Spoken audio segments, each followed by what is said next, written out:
AITA for asking my soon-to-be ex-husband why I'd take him back when the nanny does more for the family than she does. My husband and I have 2 kids together, a 3-year-old and an 8-year-old. He's a business owner, which always sounds so great in theory, right?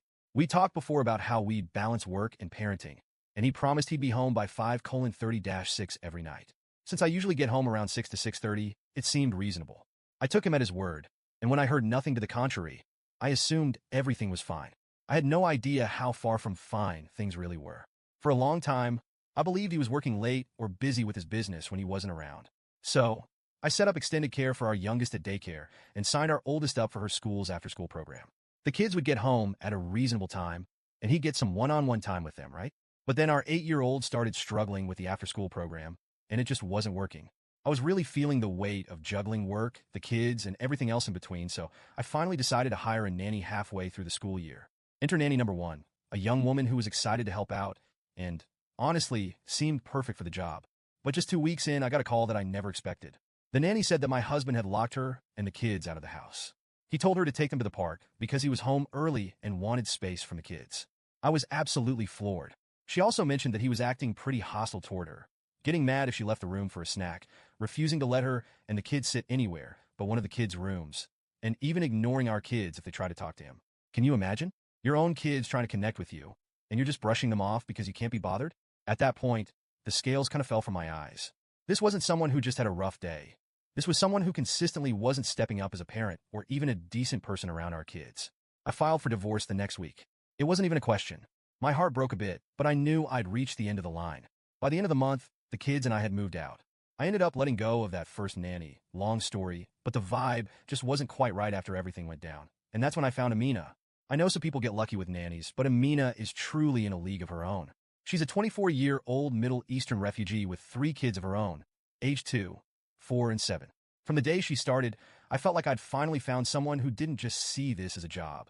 She actually cared about my kids and our family. She comes in every day like a tornado of kindness and energy. The house is spotless when I get home. The kids' homework is done.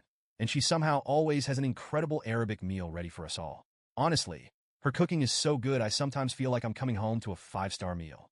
Amina is not just a nanny. She's like a household manager, friend, and support system all rolled into one. She does the grocery shopping, remembers every little school event, and has even handled clothes shopping for the kids and back-to-school supply runs. I'm still in awe of how much she does for us. She's exactly the support my kids and I needed. With Amina around, I get to come home and be a mom, not a frazzle mess trying to juggle dinner, laundry, and getting my 8-year-old to sit down and do her math homework. To give you an idea of how different life was with my STBX, here's what happened the last time I had to leave him alone with the kids. I had a week-long work trip, and when I came back, the house looked like a tornado had hit it. The kids had lived on McDonald's and pizza the entire time, and our oldest stomach was an absolute mess because of it. Oh, and he ran out of clean clothes for our 2-year-old at some point, and instead of washing any laundry, he just bought more clothes. I came home to absolute chaos, and when I tried to talk to him about it, he acted like it was my fault for going on the trip. Fast forward to now. We're still separated, and he's finally realizing that maybe he doesn't like what he thought he wanted.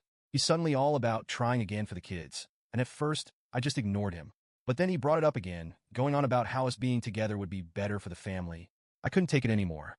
I snapped and told him, "Why should I take you back when Amina does more for us than you ever did?"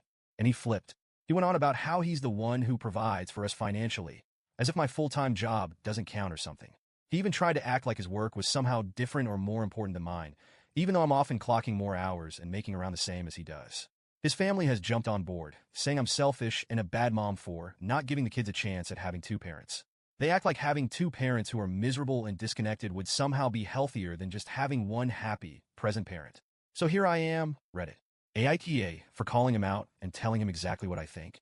He didn't like hearing that Amina, someone he clearly sees as just a nanny, is a better parent and partner to me than he ever was. But I'm tired of pretending that he's this great guy just because he works and happens to be their biological father. I feel like I've finally found a balance where my kids are thriving and they're happy. Isn't that what matters?